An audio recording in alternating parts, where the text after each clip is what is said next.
All right, welcome everyone. May is Sexual Assault Prevention Month, and we want you to know that you are not alone. With the Kawartha Sexual Assault Center, you can connect on all of our social media pages. We have giveaways and lots of information on there to support you. Hashtag no one asked for it. Hashtag it's Friday and I'm still.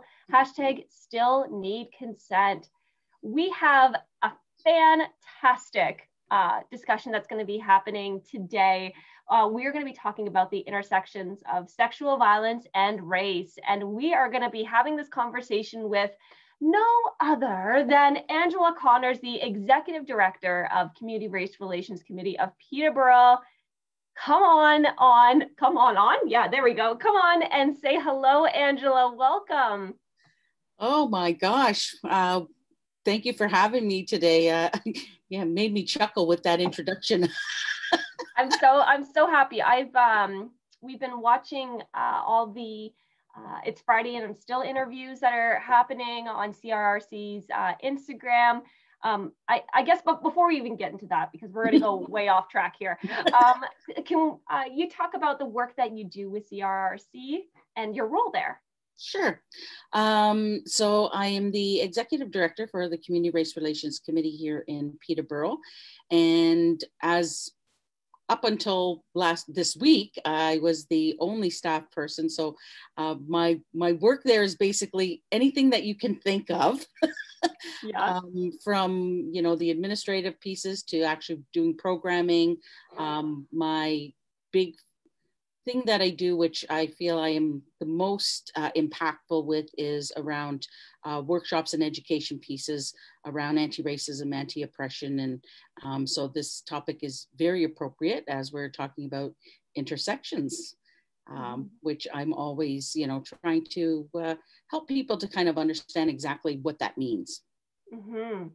And so, actually, let's just talk about that. So, we hear stats like 1 in 3 women and 1 in 8 men and 1 in 2 trans and non-binary individuals are going to be impacted by sexual violence at some point in their life. But when we bring in those intersections of race, Indigenous, disability, those numbers, unfortunately, skyrocket. Yeah. I know I don't want to use that language, but it's the unfortunate kind of realities. So what do you say to that and these deeper intersections, specifically with race? But if you want to go off. Yeah, and that's the unfortunate thing, right? That people, when they look at the stats, when they picture sexual assault or women, they picture a white woman, right? Yeah. And then when we start to dig deeper into those stats and realize the disproportionate impact on racialized and marginalized women, it paints a whole different picture for people. And so I really think that it's important that folks don't take stats at face value, that they actually do a little bit of digging deeper to find out what exactly that means to different groups of people in society who have been at a disadvantage historically. Right. And, and this comes, from the way that we receive information, the way that images are portrayed, historically and contemporarily for that matter. And particularly for racialized women, and I'm thinking, of Indigenous women and Asian women, the exoticizing, is that a word? Exoticizing of them, right? And so it kind of almost creates this mentality that it's somehow more permissible for these things to be perpetrated on those groups, right? And oftentimes that leads to them not being believed when they're trying to share their stories, or that it somehow doesn't impact them as much, right? And like I said, that's just so unfortunate and really has deep and profound ramifications for whole groups of women in the population. And even we can look to the scientific research that actually has shown that historically speaking, scientists didn't believe that, or medical practitioners didn't believe that Black women had the same pain threshold as white women.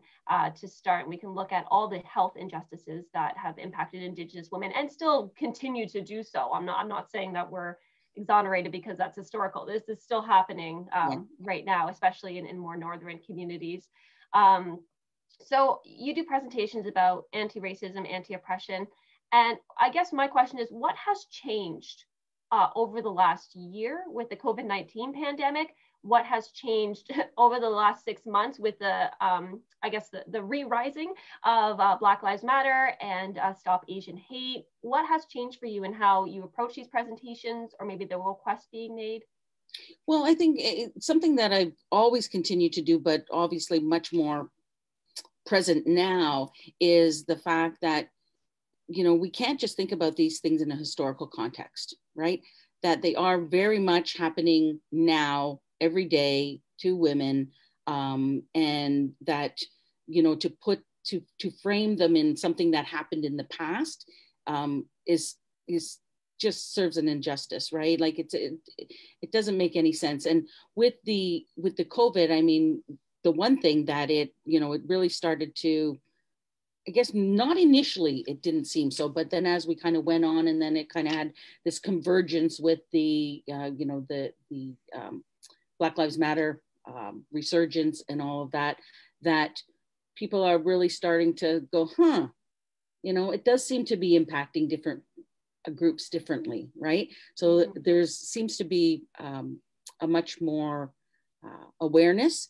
And also, I would say, not only awareness, because I think that people were kind of aware of it, but it was like it was somebody else's problem. I think people are now starting to recognize that it benefits all of us to be pushing back against these things, to be standing up and adding our voices to the conversations that we need to be having. Mm-hmm. Yeah, I feel like there's just been such a, it's like we're aware, but we like say, oh, well, that's these groups of people, and that's that group of people. And, oh, well, I'm not a white supremacist or anything, but we live within a system that values white supremacy, that values male voices over females' voices, and trans and non-binary voices, and everyone in between. We live in this society. And so even though we may not want to say, oh, well, I'm a white supremacist, we still are influenced by this in our work, in our systems of governance, in our businesses, in academia. I keep bringing academia up because I'm a PhD student. I did a paper, a research paper, content analysis on human trafficking reports and cases. And in the imagery, it was always white women or white presenting women that were being presented as victims. And the only images of perpetrators we got were male people of color.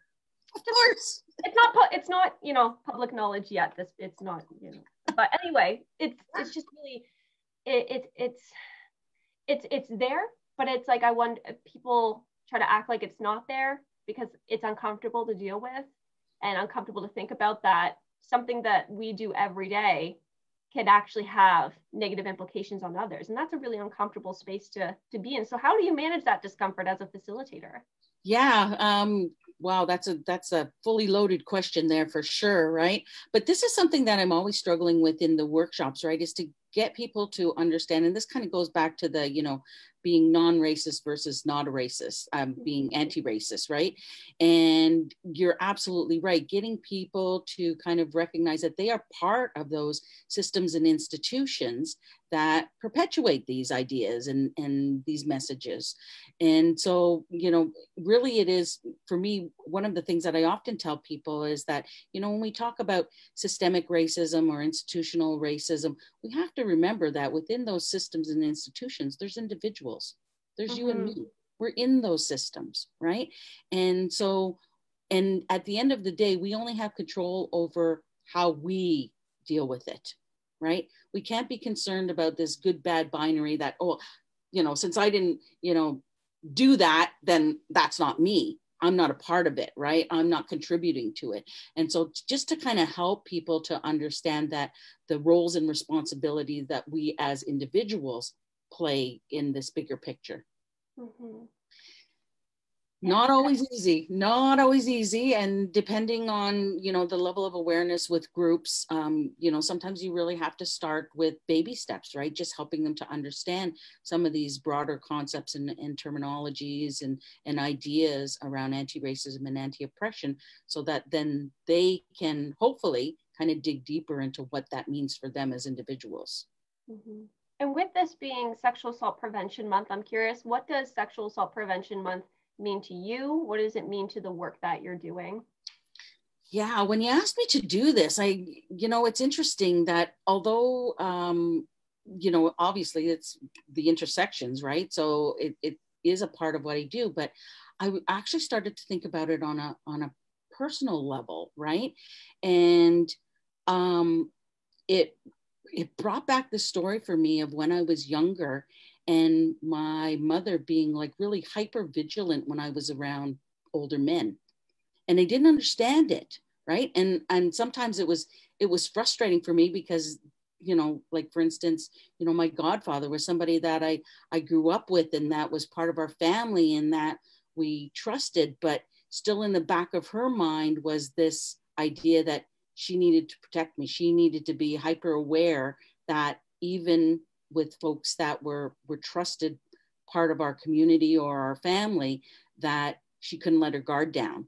And it was very hard for me as, you know, a young person, as a child, to kind of navigate between those two things. So what are you saying? Am I supposed to not like this person because they're a man? Or like, I didn't quite understand it, but I hadn't thought about that in a long time until you asked me to do this. So that was really a, you know, thought-provoking and profound moment for me to actually kind of think back on and reflect on those things. And obviously it was from her own experiences growing up that kind of hypervigilance was embedded in her, right? And that wanting to protect her daughters. Mm-hmm. Yeah, it's we almost in this work kind of depersonalize a lot of things, right? And we forget the passion of what brought us into this work. And so I think it's just really profound when we kind of step back from like, okay, I'm doing this work, I'm doing the facilitation, I'm navigating other people's emotions, but it's profound to think about yourself and what brings you and what passion brought you into this work. Yeah. Yeah, well, I mean, obviously my ancestry plays a big part in it, right? Even from a young age, recognizing that people were treated differently, right? And of course, you know, I couldn't really wrap my head around what was going on or why that was, but I understood it because I saw it, right? And so, and then of course, as I got older, it always seemed to kind of be creeping into the work that I was doing, regardless of when it wasn't my actual job. I mean, you know, now I have the luxury when I bring these things up and I just, you know, my response is always, it's my job, right? But there was times when it wasn't my job. And I was still finding ways to kind of insert the information into whatever I was doing, right? So whether, you know, I've had a long career in the nonprofit sector in a number of different roles. And like I said, regardless of what that role is, there was always an opportunity. And I guess it was just kind of seizing those opportunities to share information, to help create awareness and better understanding. And that's something that I continue with today. It's always my intent going in is always about, how do I create more awareness? How do I help this person to better understand, you know, the bigger kind of things that are going on? Mm-hmm. Now, for the folks listening, we've been getting a lot of likes on our Facebook. What ultimate message do you have to folks that are listening to the words that you're saying, that are becoming inspired and wanting to make a difference, whether it's within sexual violence or racialized violence and all the intersections in between? What message do you have out there for the community, whether they're experiencing it, supporting someone who's experiencing it, or wanting to be an upstander to this? Yeah, I mean, for me, the biggest message is that we always have to create space to allow for those conversations to take place, no matter how uncomfortable they are, and particularly when they're uncomfortable. And I would say that, you know, just kind of recognizing when that discomfort, when you're feeling that discomfort, there's something more going on here, right? And so that's the time when you really need to be engaged, when you really need to step back and say, hold on a second, right? And I always tell people in my workshops, because I kind of, warn them about that discomfort that's going to be coming, because it's always going to be coming, is to not only sit in that discomfort, but to lean into it, right? And really pick it apart and say, I'm feeling uncomfortable right now. What other feelings are attached to that? And why am I feeling that right now? Right? Because in the back of our minds, I think we kind of understand a lot of what's going on. But as I said, we try and, not have to look it straight in the eye. Right? So we need to not be more comfortable with it, but willing to be uncomfortable. I think that's a big thing that I want people to recognize, because if we don't, then we run the risk of adding to it becoming normalized, right? And that's where the intersections, like what you were talking about this idea that Black people experience pain less. Like, what the heck is that all about? Like, but it becomes so ingrained and normalized that we even have, medical professionals believing this stuff. Yeah. Where does that knowledge come from? Exactly. Certain individual, group of individuals. Yeah. And it's all based in, all, like I said, all this messaging that we receive, the stereotypes that we learn. And that's another big thing that I let people know, that even if you don't endorse a stereotype or believe in that stereotype on a conscious level, it's in your head. And the mere fact that it's in your head impacts your relationships with people. This conversation could go on for I know. But Angela, if folks are wanting to learn more about CRRC, maybe seek out supports from you, presentations from you, which are amazing, by the way. I've been privileged rather to have a couple presentations from you. How can people access you? What's the, okay. What are the resources? The easiest way is to contact me by email. The email is racerelation, no S, @gmail.com, or to visit our website, racerelationspeterborough.org. And you can find out what's going on. But like I said, the easiest way is to connect with me, because there always needs to be a kind of conversation to figure out exactly what needs are. And what folks are hoping to get out of, whether it's workshops or training or consultation or whatever it may be. And, folks can contact me. I often get emails just with questions, right? Like, here's a situation that I'm struggling with. Maybe it's a neighbor situation or whatever. I don't know how to approach it. I don't know how to begin that conversation, right? Those are things I'm happy to lend support to, just by offering some bit of information or advice, as it were, anything that I think that might be able to help them navigate a little bit better. Amazing. Thank you so much, Angela, for coming on here and having this discussion. It's very much appreciated. And I think definitely planting a lot of seeds in people's minds about these intersections and anti-racist, anti-oppressive frameworks that they can instill not only in their workplace life, but also their everyday life as well. Absolutely. Thank you so much for having me. Like I said, it was great to kind of put my mind to this, because it's not usually a focus. It's kind of there, but actually sitting down and actually contemplating it was a good thing. And maybe that's a message also to send out to folks, right? Is to just sit and contemplate it for a bit and what it means. Amazing. Now, for folks out there looking to connect, if you're a survivor looking for support, the Kawartha Sexual Assault Center has 3 lines of 24/7 crisis support available, whether that's via the phone, text message, or online. All of our supports and access to those supports are available on our website, kawarthasexualassaultcenter.com. There you can get connected to our supports, as well as all of our really fun social medias. So Be sure to, exactly. So be sure to follow. And while you're there, go follow CRRC as well. Their Instagram has all the, it's Friday and I'm still interviews on there. So be sure to connect. Thank you, everyone.